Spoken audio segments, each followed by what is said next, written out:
Greetings and salutations, everyone. I hope everyone is doing well today. Today I have an array of just absolutely terrifying experiences and some very interesting information that I'd like to share with you that was discussed during the live stream. Before we get into this, a couple links. As many of you know, I rely on Patreon, PayPal, channel membership, and the merch to help the channel to continue to grow and go. Links to Patreon, PayPal, and channel membership is in the description below. Merch displayed directly under the video. Also, Dogman Frightening Encounters, Volume 1 through 3, the audiobook versions. They were written and researched by Tom Lyons, narrated and produced by me, Jeff Nadolny. Those audiobooks are available on Audible, Amazon, and iTunes, links to which are also in the description as well. And finally, last but definitely not least, if you'd really like to help support the channel to continue to grow and go, simply subscribe. It does not cost a cent. Click the like button, takes half a second. If you don't want to miss out on any of the informative uploads I put out daily, click that bell icon, and folks, please leave a comment and share the video. Why? Well, because all of these things really do help the channel to continue to grow and go.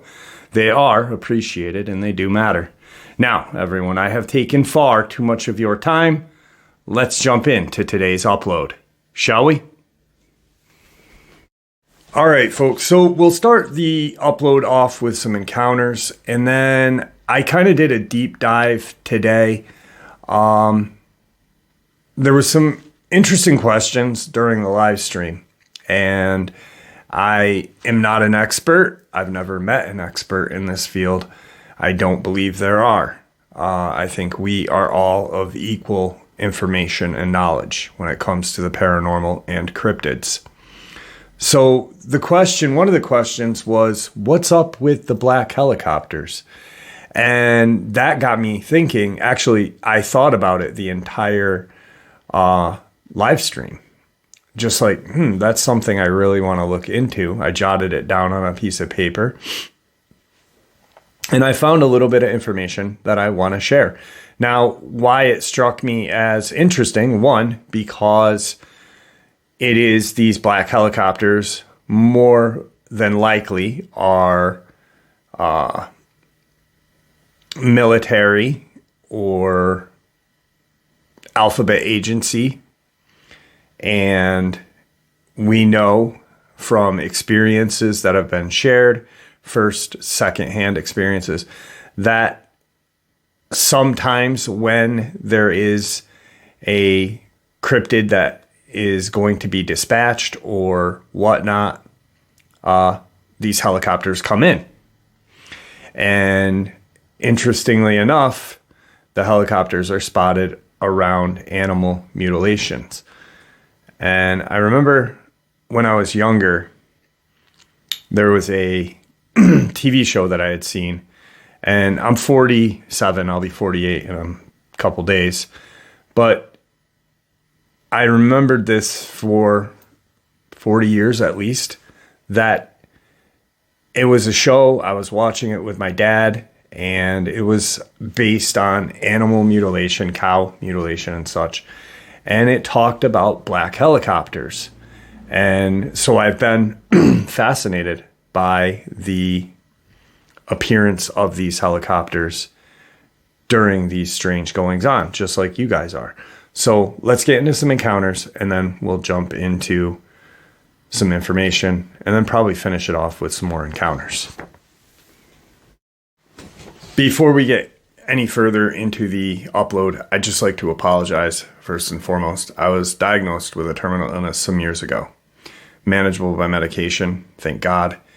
I have flare-ups, which consist or are cold-like symptoms.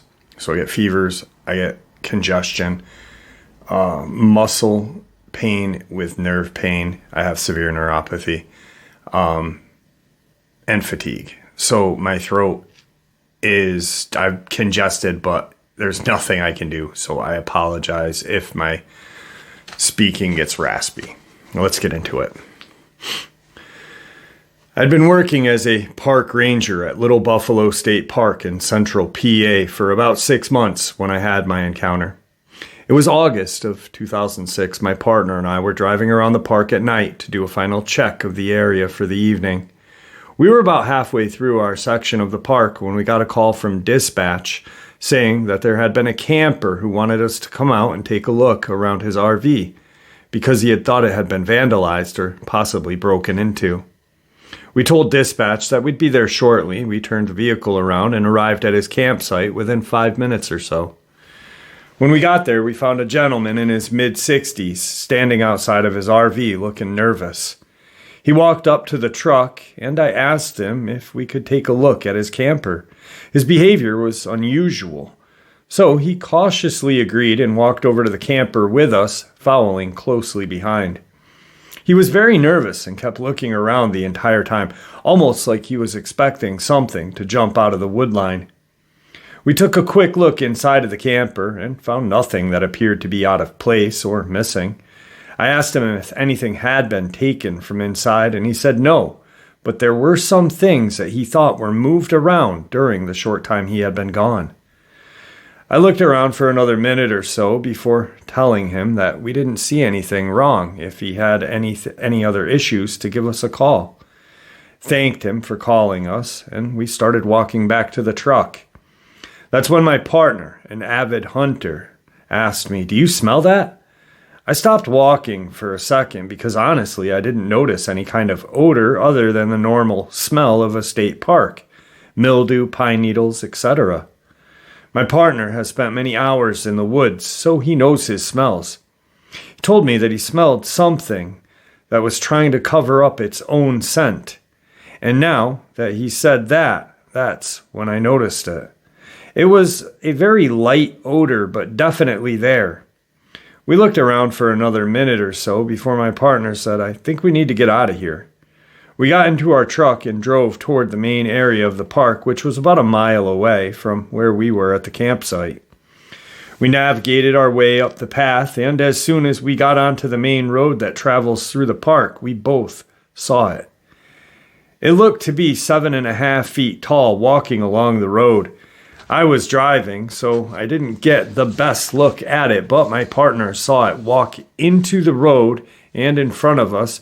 It then quickly crossed to the other side, where there is more vegetation and trees. He said that he could see the backside as it walked across the road with very wide shoulders, almost too wide for its body. He also said that he thought he could see long black hair covering its arms and shoulders, but he wasn't sure because it was dark. We drove around looking for this thing for about another hour. We had no luck finding anything else unusual, so we eventually gave up and returned back to the office. The next day, I couldn't stop thinking about it, so I went back to the site myself in hopes of finding any evidence of what we saw or smelled that night. But I found nothing out of place or anything unusual in any way. I decided to just move on and not focus on it since no concrete evidence could be found. I've heard other encounters in this area as well, which makes me believe that something is going on out here for sure. Also, there have been sightings reported in this area all the way over to Harrisburg. Anyway, that's my experience. I'm not here to convince anybody that what I saw was real, but I know that what I saw and smelled was real. Also, there have been several reports of dead deer in the area, deer that are torn apart and not consumed. Now, that's very unusual to say the least, so I'm wondering if it is connected somehow.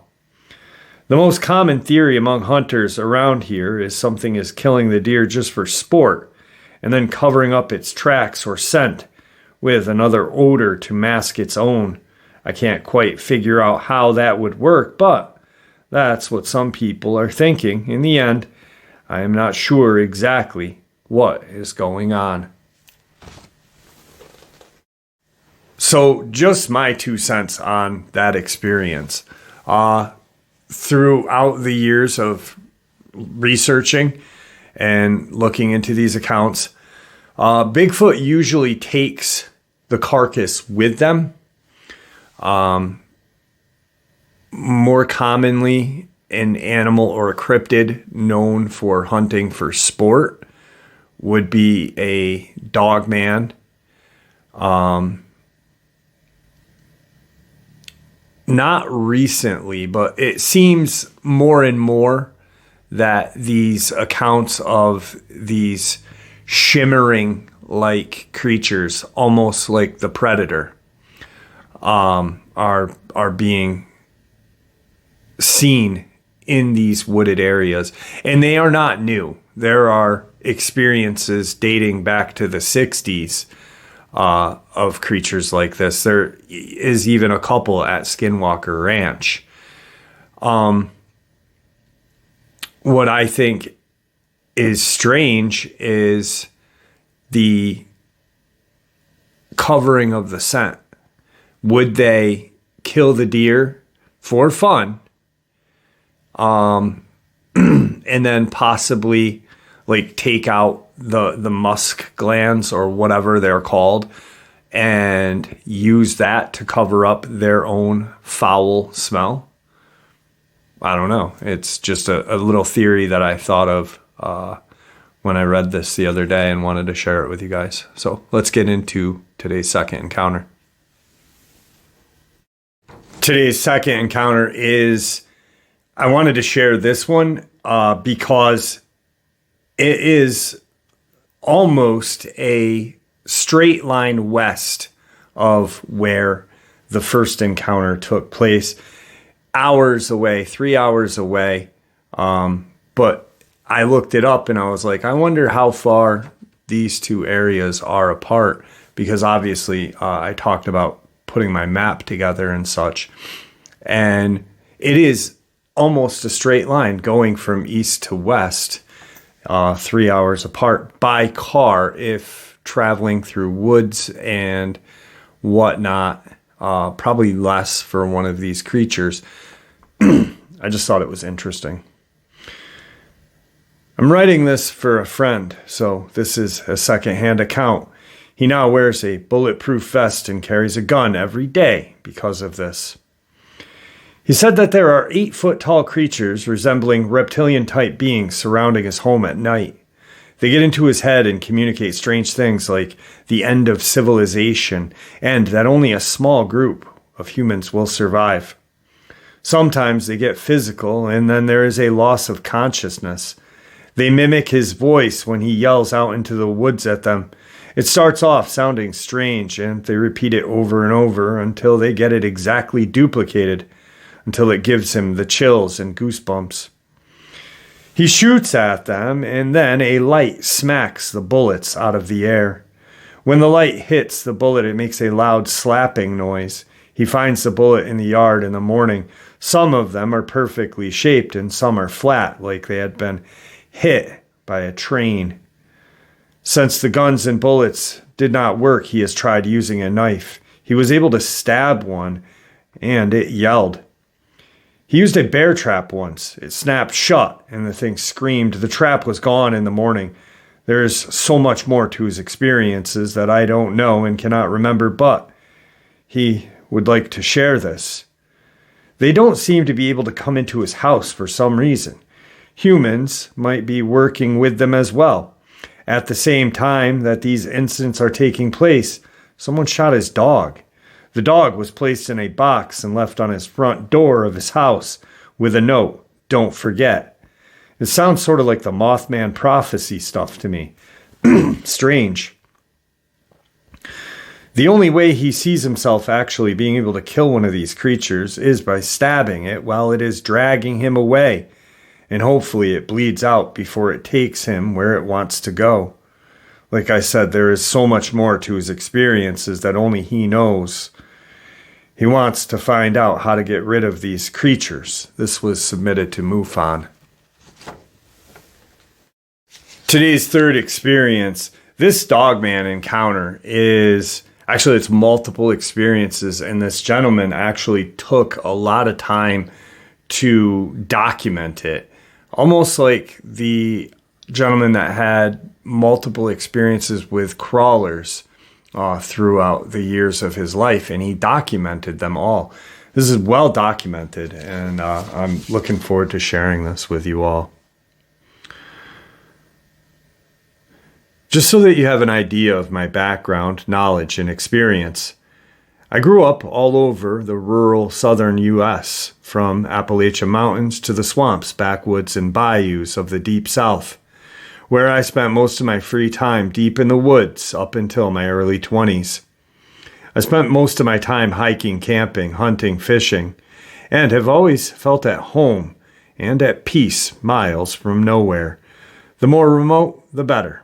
I'm well educated. I have a degree in a field of science and have seen various types of wildlife: coyote, wolves, panthers, and bears in the wild. When I was 17, my family moved to the Florida Panhandle. The woods in that area and around the house went on for miles and are only interrupted by the occasional creek, river, country road, or farm.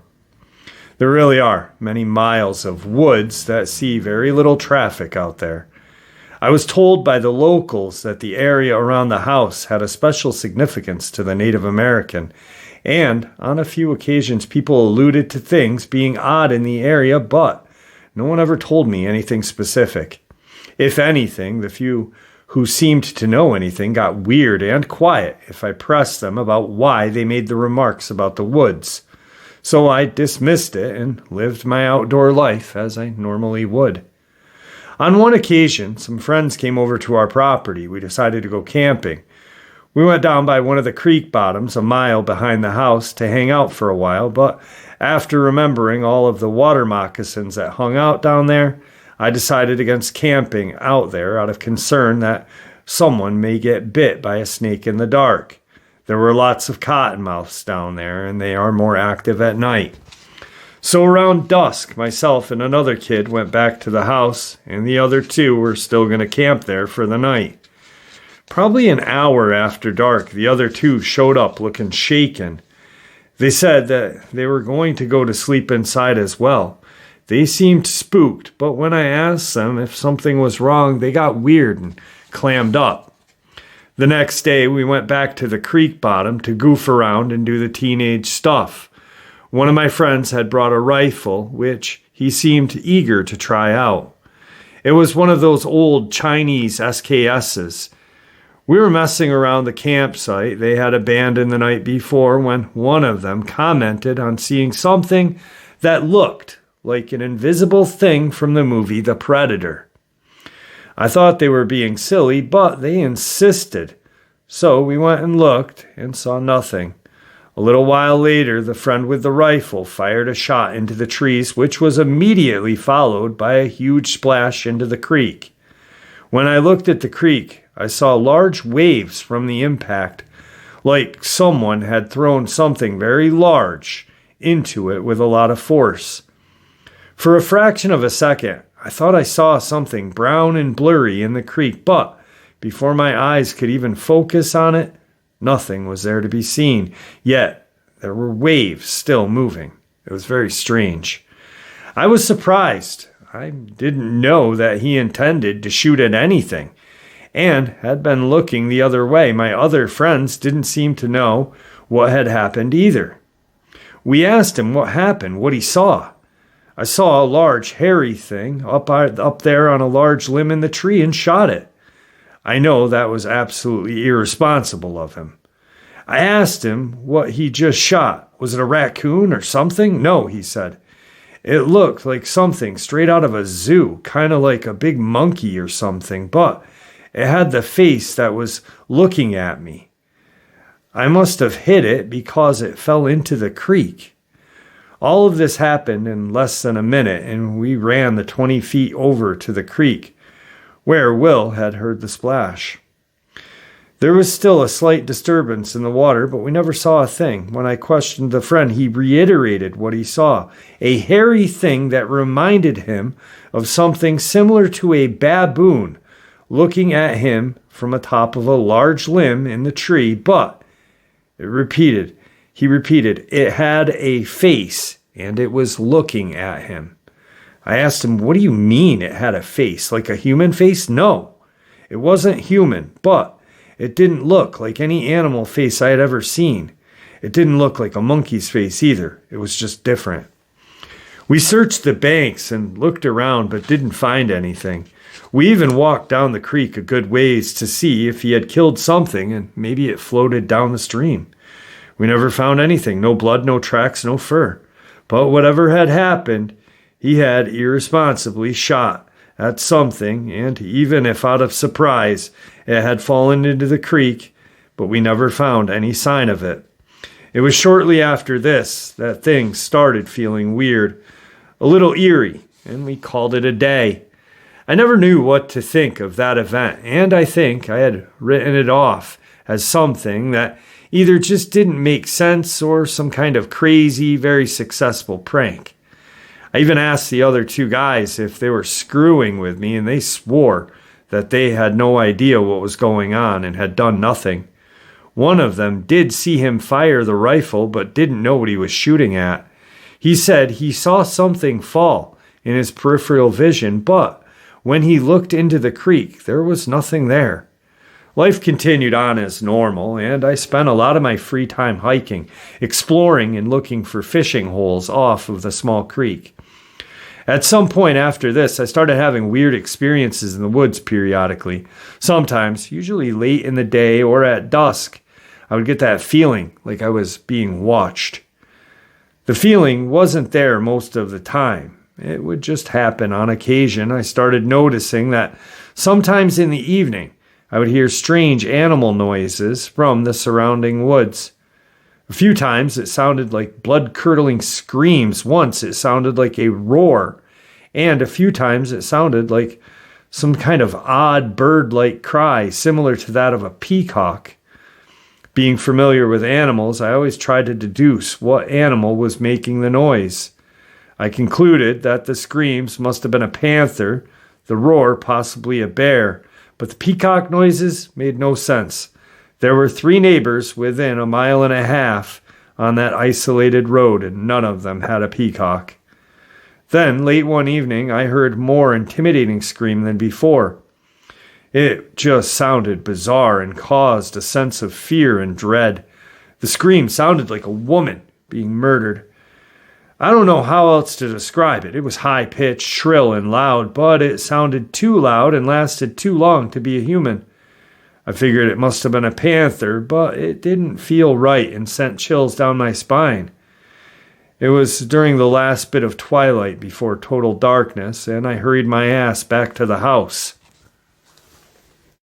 Sometime after that occasional sense of being watched and followed began to feel stronger and more malevolent. On a couple occasions after that, when I was out in the woods, I felt that I was not being watched, but I was being hunted and that my life was in danger. I never saw or heard anything. The woods were always silent when this happened, and I always quickly made my way home, but made it a point to walk as if I felt running may trigger that predator like panther to chase me. Whatever it was, I felt like I was in imminent danger or death. It was a consuming feeling like nothing I had ever felt. One day, during this time, my little brother and his friends came running excitedly up to me and told me that they had seen a bear. Being that this area had been heavily hunted for many years, and there are not supposed to be any bears anywhere near this part of Florida, I asked them what they saw. They said they had turned around to see the hind end of something on all fours walking into the edge of the forest. They only saw the very end of the creature and could only see the upper part of its hind legs and its back right above the legs. They said that it was brown and had hair, and it was much bigger than a dog, so it must have been a bear. Again, there are no bear known to exist anywhere near here. At some point after this, I was out hiking again one day and had made it a point to bring my shotgun loaded with number 4 shot, which is the largest pellets that I had. I had begun carrying it when hiking as a precaution to whatever was out there. I was still leaning toward it being a panther. I didn't know what else it could have been that would stalk a human and go undetected. I had noticed that the strange feelings had various strange sounds seemed to happen around dusk or at night, so I started making it a point to be home well before dark. This time I'd stayed out a little too late. Dusk was beginning as I made my way home when I felt it again. Something was watching me. No, it felt like something was after me. The level of fear and the senses that this thing triggered was completely different than anything I had ever felt. I knew I was being stalked, but I could not see or hear anything as I made my way home. Whatever the thing was, it seemed to move with me as I had walked hundreds of yards, but the feeling only grew stronger. I felt like my life was in peril, like something was about to lunge out and kill me. Every hair on my body seemed to stand up on end, and I felt certain that whatever it was, a shotgun was not going to stop it. Despite the terror I was feeling, I forced myself to stop and scan the woods, looking at both the ground and up into the trees, thinking I may see a panther nearby readying to pounce on me. There was nothing that I could see nor hear. Everything was deathly quiet. It was about that time that I first remembered an inner voice saying something like, "Don't stop, go quick, don't run." I started praying as I walked to the house. Every fiber of my being, I felt the sense of malice and intent. Whatever it was, it wanted to kill me. I felt sheer terror, sheer dread in the way I had never felt in 17 years of my life.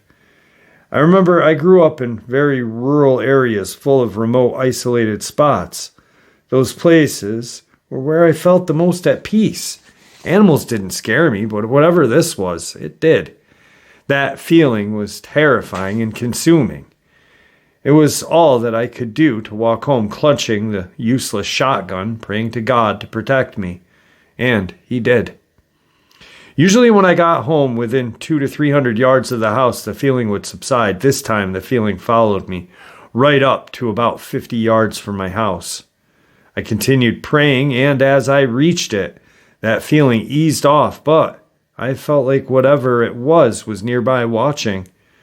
From that day on, I started occasionally feeling a malevolent presence emanating from the nearby woods. Sometimes it didn't feel safe. I didn't feel safe in my own yard at night. I remember one time when I walked into the backyard, I heard a scream again. It sounded like a woman screaming in terror, only extremely loud, and it lasted far too long to be a human. And then it transitioned into something like a baby crying. But the crying changed to become distorted and twisted, and it just felt and sounded like something was wicked and trying to frighten me. From that point on, I avoided the woods, especially when alone or in the evening. I turned to partying and tried to push the events from my mind. A year or two had passed without incident, and I had gotten too relaxed. Sometimes I get the occasional itch to go for a stroll at night. The moon was mostly full. The sky was clear with lots of stars. It was bright, beautiful autumn. I still had enough apprehension to stay out of the fields and woods, especially alone at night, so I decided to go for a walk down the rural road. It was probably around midnight. I had walked several hundred yards down the road and cut across the corner of someone's cow pasture to get to the other dirt road. I had gone through an electric fence and made it about 50 yards through the pasture when I heard something moving in the adjacent cornfield on the opposite side of the dirt road from the pasture. I stopped and listened and heard the sound of something big moving quickly through the corn rows. At first I thought maybe it's a deer until I realized that the steps and movements sounded bipedal and large. Several times it moved and then paused, then moved through the corn quickly again. After hearing the movement several times, suddenly the sound of movement was followed by the sound of a rabbit squealing. I instinctively crouched, peering into the darkness. Up until this moment, I had only been curious as to what kind of animal I had gotten close to. I had no way of fathoming what was about to step out. What I saw was a large bipedal figure walk out of the cornfield. It crossed the dirt road, stepped over the electric fence in mid-stride without pause or effort. In the bright light of the moon and stars, I could make out some details. Its head had a significant wolf-like feature, long snout and pointed ears. It was taller than a human, maybe 7 feet, possibly a little more. And it walked, leaning forward with its shoulders hunched forward like it was slightly crouched. It was covered in fur, but the fur seemed thinner and shorter on much of its torso and arms. I remember noticing it had very lean but powerful build. Its arms seemed unusually long and hung low as it moved, and it had clutched something in one of what appeared to be its hands. I couldn't make out its color because of the limited light, but it was definitely dark colored. I never noticed the tail or whatever, but it did have doubled knees. These creatures are often portrayed having. Despite being a semi-bright night, a lot of its body from the waist down was obscured in shadows. It crouched on the ground, clutching the rabbit in both hands, and I started hearing a wet crunching noise and realized that it was eating this rabbit. It was squatted low on the ground, holding it with both of its hands, eating like you or I might eat a piece of chicken or drumstick or thigh with 2 hands. At this point, I guess it couldn't have been more than 40 yards from me.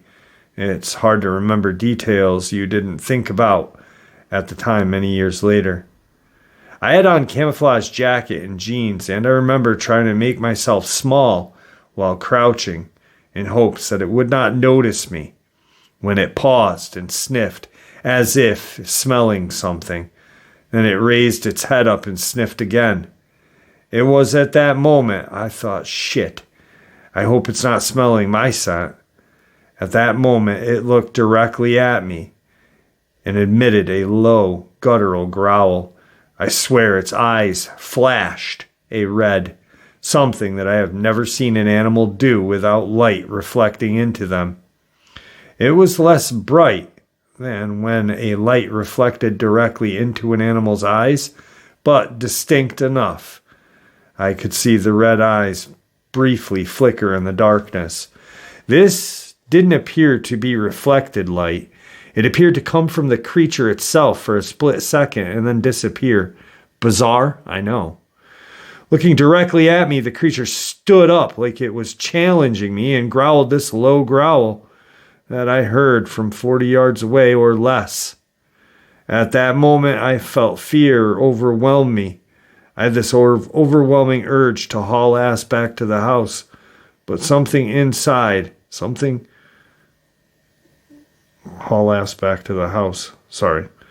But something inside, something told me not to run. That if I did, this thing would catch me and kill me. When I previously told you about all the times I felt hunted, and I felt a sense of unnatural terror, like my life was about to be forfeited in the most sudden, violent way, well, now it was like I was looking at that source eye to eye. Somehow I knew that this creature was bad, far more powerful than me, and something like the inaudible voice kept telling me, don't run, don't forfeit your life, walk. Don't run, pray, stay calm. These thoughts kept going through my head, but they were not coming from my conscious mind. I slowly backed out of the field, never turning my back to this creature until briefly when I had to cross that electric fence.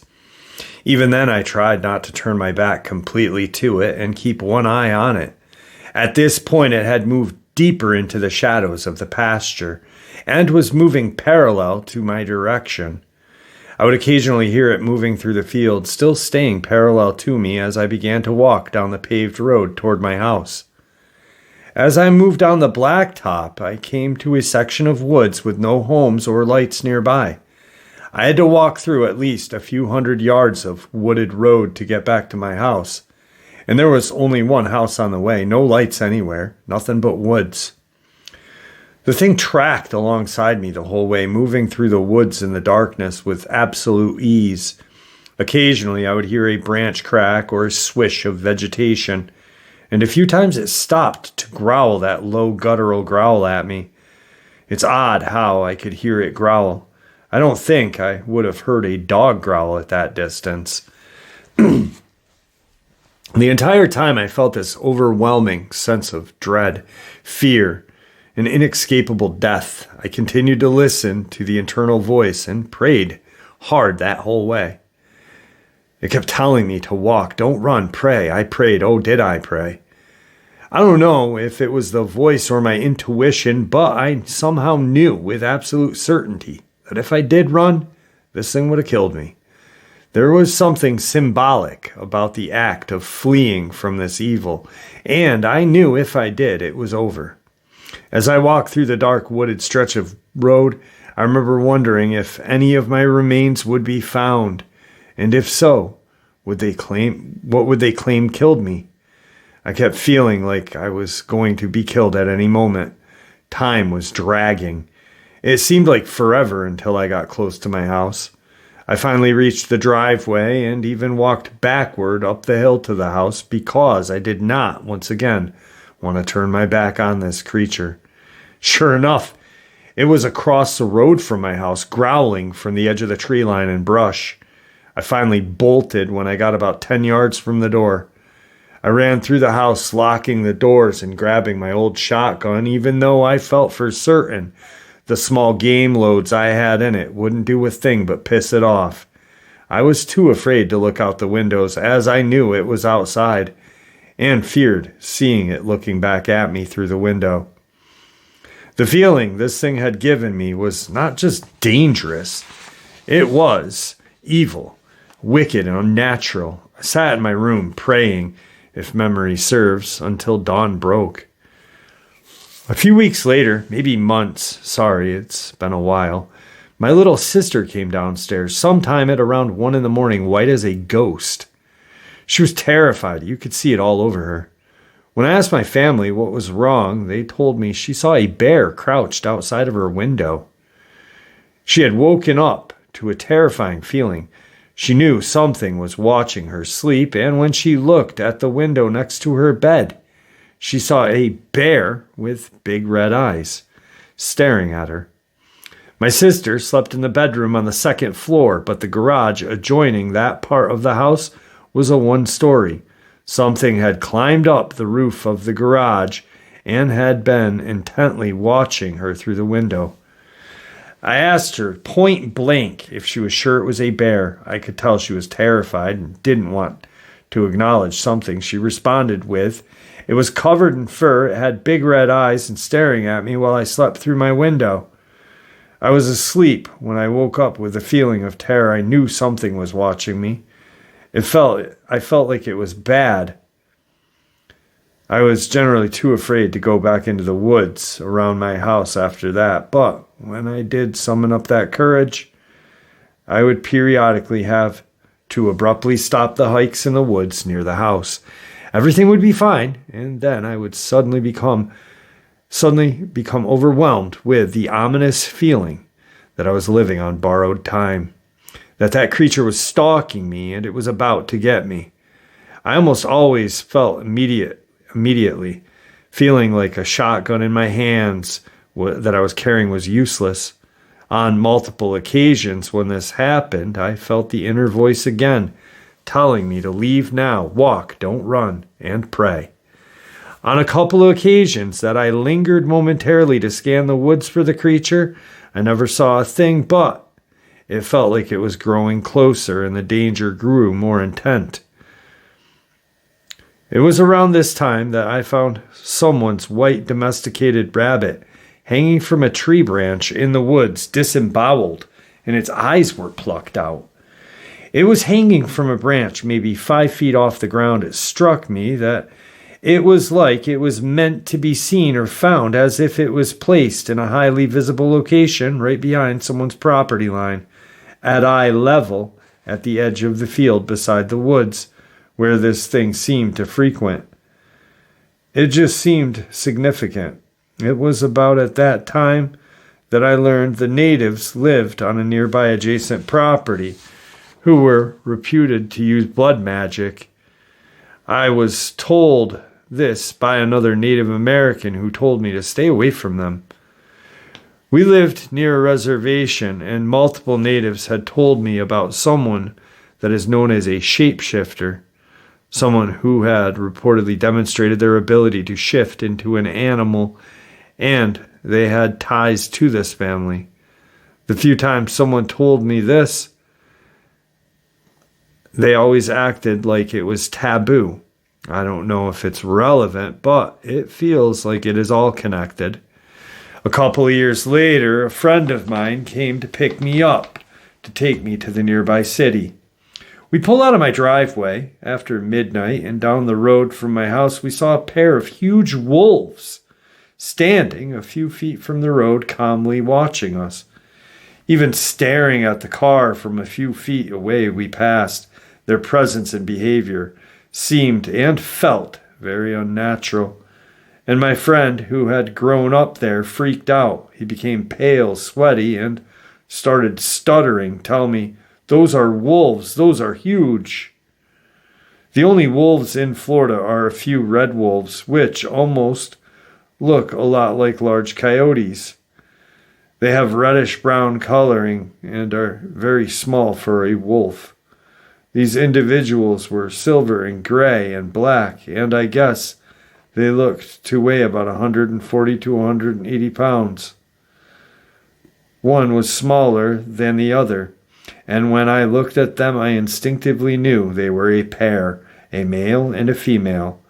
Red wolves aren't present anywhere near this part of Florida Panhandle, and this was something entirely different.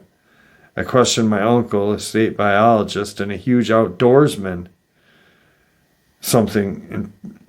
and he told me that there are very few red wolves in Florida. They were nowhere near the size of what I had seen that night. Similarly, there are none with red eyes that sit on roofs and peer through little girls' windows. I don't know the true nature of what I experienced was, but it always left me with a sense that it had a very strong supernatural element. Yeah, these things had physical forms, but there was something more, something supernatural. My friend knew something, but he was so terrified that all he would tell me is that there are natives in the area and that part of the woods was special to them. And then he would get even more terrified look, clam up, and change the subject. He used to have a house in the immediate area, he said. Strange things happened there. Was something bad around that house, something in those woods.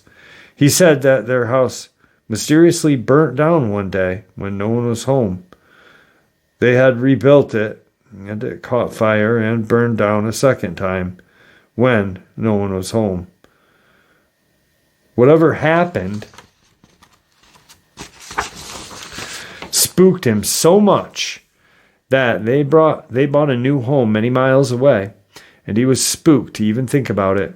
When locals told me of the natives who were reportedly shifters, I began researching and learned that many tribes have beliefs of dark magic that would allow them to transform into something like a skinwalker from Navajo lore. These rituals are always dark rituals that involve blood, sacrifice, and some other dark or evil deeds. After that, I just stayed completely out of the woods around the house and didn't walk further than the barn during the night.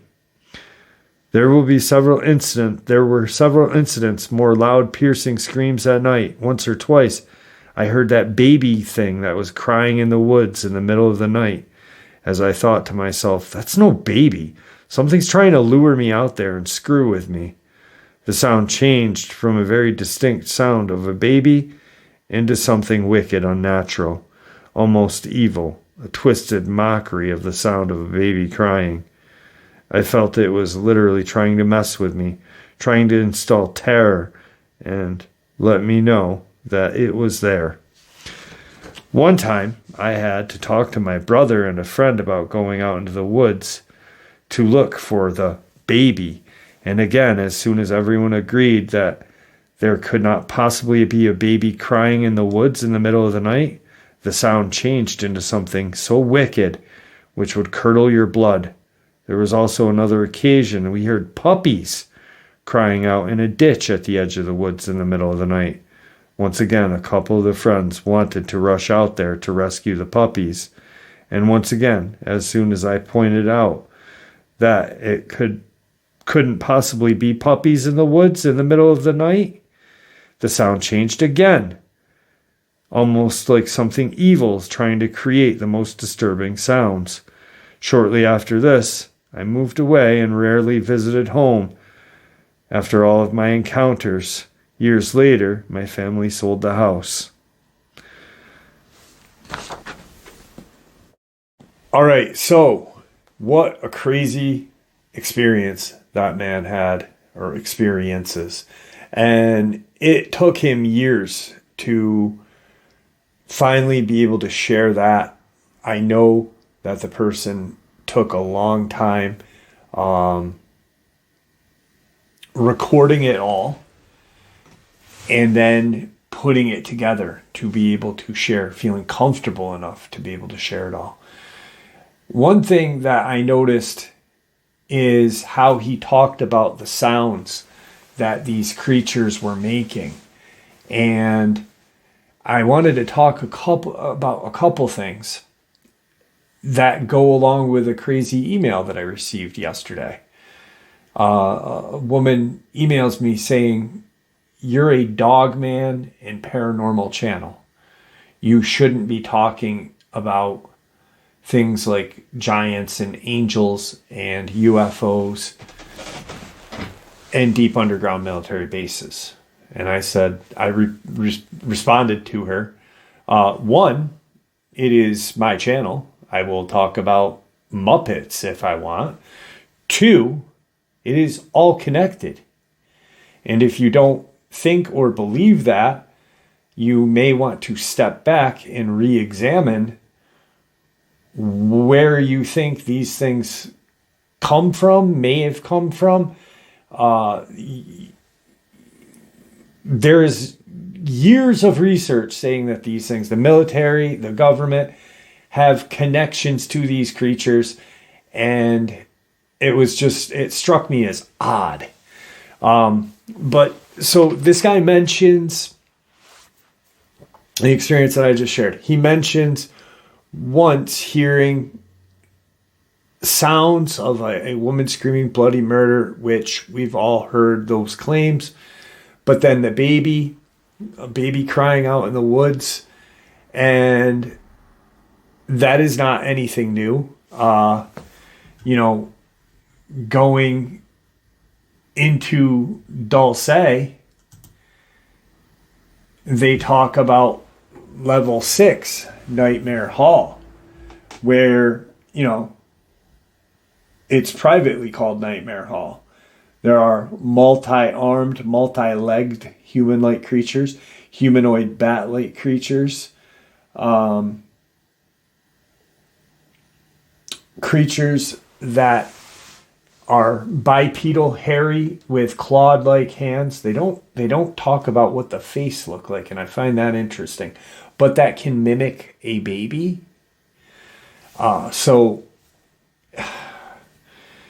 Did these things escape during the war of Dulce, or were they pushed out to mess with humanity? Either or is really scary to think about. But the thing that his brother saw, it was walking quadruped, and they saw the ass end of this creature, too big to be a dog. But there are no bear in that area of in Florida, in the Panhandle where he lives. And that only got me thinking, it has no tail. So it's either a Bigfoot, what we call on this channel a werewolf, or something that was described by Tom Castiello, Phil Snyder, and others talking about Dulce. And then I got thinking a little bit more about that, and they talk a little bit about this. I find this interesting.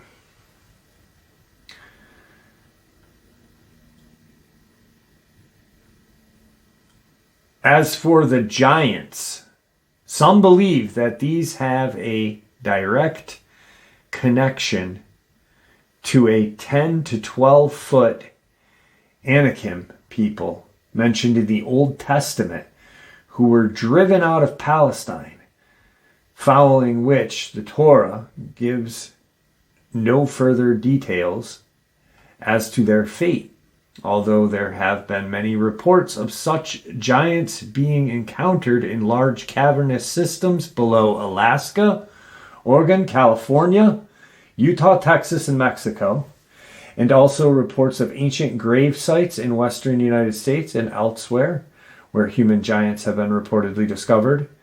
Some, or most often they, like the fifth dimensional Sasquatch people themselves, have been described as being benevolent unless provoked. Around Dulce and these subterranean bases, there are probably inner earth drones or workers. The deeper you get, the stranger the life. Tall men are from subterranean levels.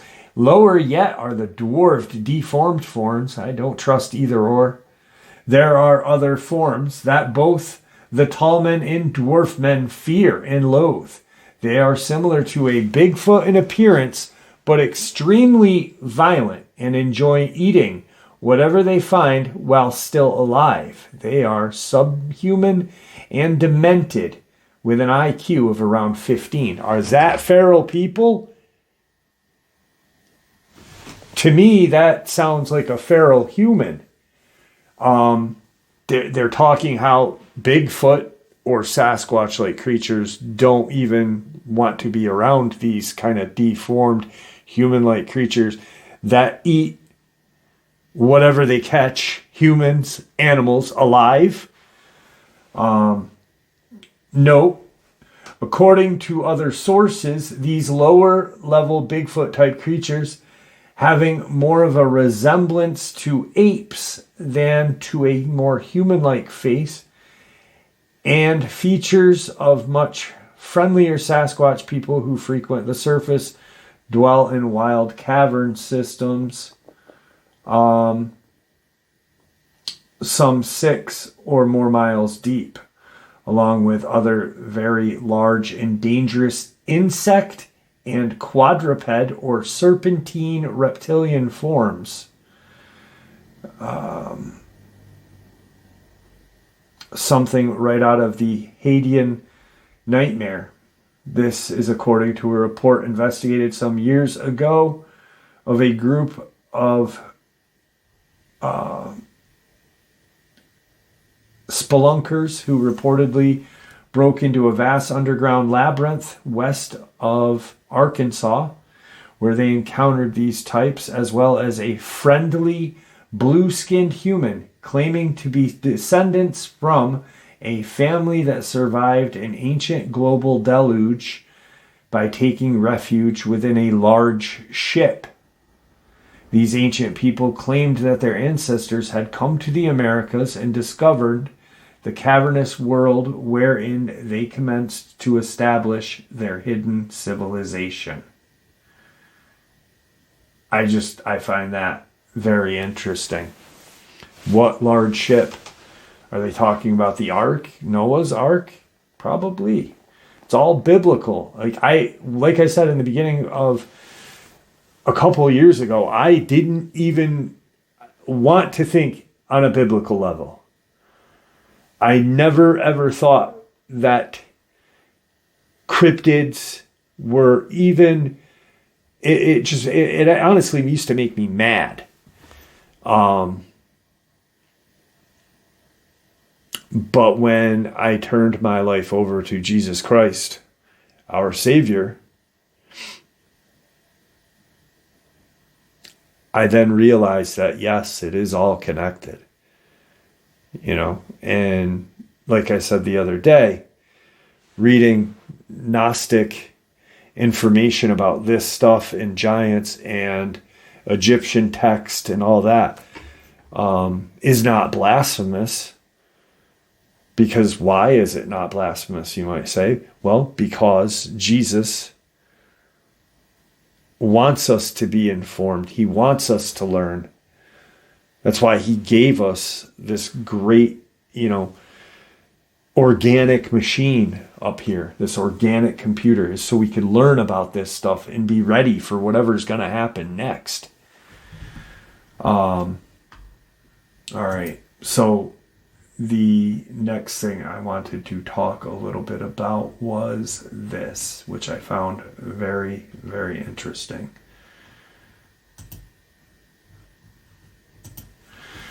The helicopter bit. Mystery choppers. This is from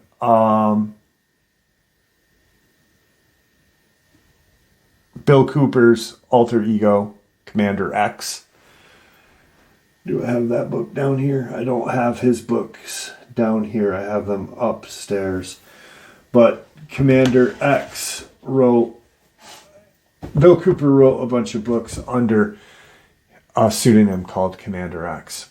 And this is a little bit about what he talks about these mysterious black helicopters. Situations involving the mysterious helicopters appear to be little more insidious. A good example is an event that occurred in Madison County, Montana between June and October of 1976. 22 confirmed cattle mutilations had occurred during that period, and they were accompanied by reports throughout the county seat with unmarked jet black helicopters flashing or steady ominous lights in the air and near the ground, unmarked fixed-winged aircraft, and white vans in remote and previous inaccessible areas. Toward the latter part of this period, in the early autumn of 76, a hunter in Bozeman, Montana, was out alone at 3 p.m. one day in the Red Mountain area near Norris.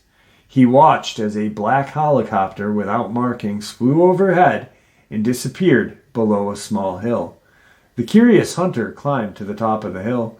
There was the black helicopter on the ground, engine still running. 7 men had apparently exited the craft and were walking up the hill toward the observer. As the hunter advanced toward the 7, he waved and shouted to them. It was then that he realized something about the men. They were Oriental.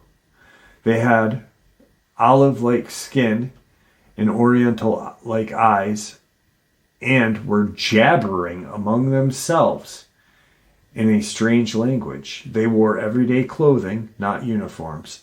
Suddenly, they began to return to the helicopter. The hunter, still waving and shouting friendly greetings, started after them. These men quickened their pace. When the hunter approached within 5 or 6 feet, they broke into a dead run, crowded into the copter, and took off.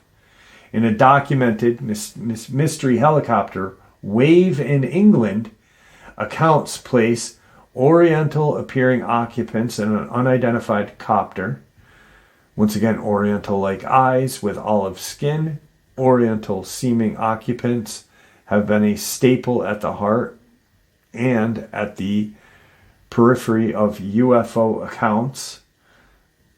Significant numbers of infamous men in black have a similar appearance, but very often they are seen as very pale and gaunt men who are sensitive to the light. In stigmata number 5, winter/fall of 78, Tom Adams outlined the most prominent speculative explanation according to the mutilation helicopter link included the fouling. This is just a theory that this one man had. The helicopters are themselves UFOs, disguised to appear as terrestrial craft. The helicopters originate from within the United States government / military and are directly involved in conducting actual mutilations. The helicopters are government, military, and are not involved in the mutilations but investigating them. The helicopters are government or military and they know about the identity and motives of the mutilators, and by their presence they are trying to divert attention to the possibility of involvement by the military.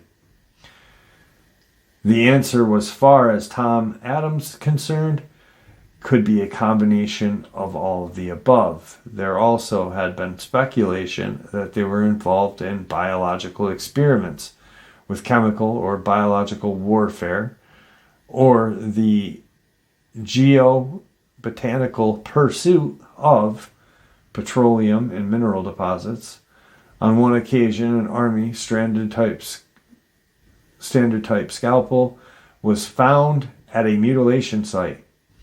Since the discs have been mostly involved in mutilations, it is thought that this was a diversionary event. So they find this military issued scalpel from the military physicians and such, and think, well, in 76, and strangely enough, I think that was the thing that me and my dad had watched a show about, was during that time period. Not me watching a show during 76, but the show in the 80s being about that time period.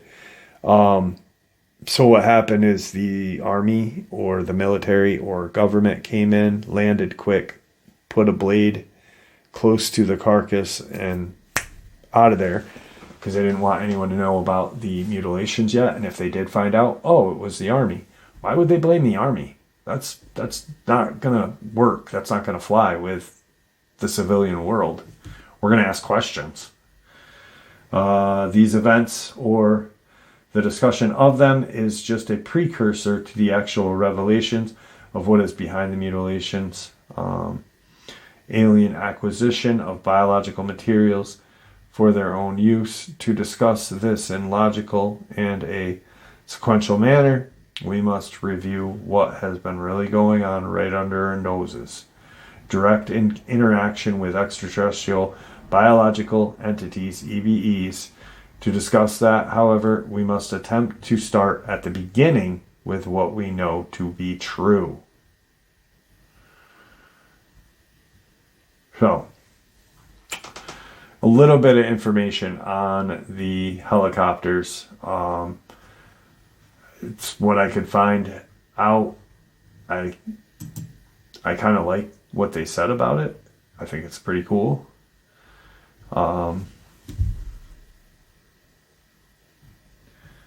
Last bit of information.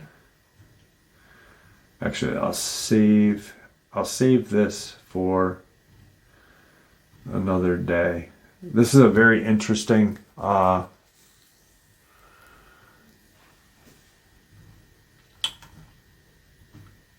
right, actually I'll share it quickly. Who on earth built these underground bases? Obviously these bases just didn't suddenly appear. Someone had to build them, but who? It would have been a corporation that is familiar with large projects and unusual engineering problems. And of course, it would be assisted by corporate America. In 1959, there was a RAND symposium which covered advances in underground tunneling technology. Over 60 or 650 attendees came. Such companies were GE, AT&T, Hughes Aircraft, Northrop Corp, Sandia Corp, Stanford Research Institute, Welsh Construction Company, Colorado School of Mines, the Bechtel Corporation, one of the major underground construction companies, were present. Bechtel is super secret international corporate octopus founded in 1896. Some say the firm is really a shadow government, which became a working arm of the CIA. It is the largest construction and engineering outfit in the world. Some say even beyond. And now tonight's final encounter. When I was a kid, maybe 8 or so, my brother and our parents traveled to Mississippi, or from Mississippi to California. My aunt and uncle came as well.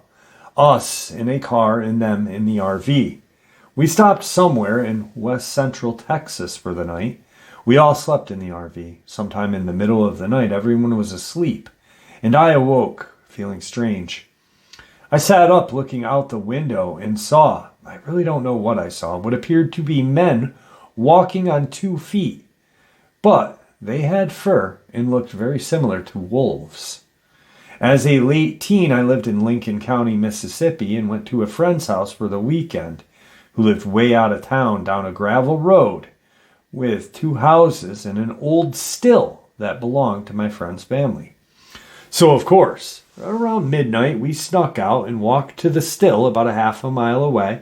Now, we were scared we'd get caught, so we did not stay long at all. Definitely not long enough for alcohol to cloud our judgment. On the way back, we got maybe 20 yards from the driveway. One side of the road was heavily wooded, the other had scattered trees and brush.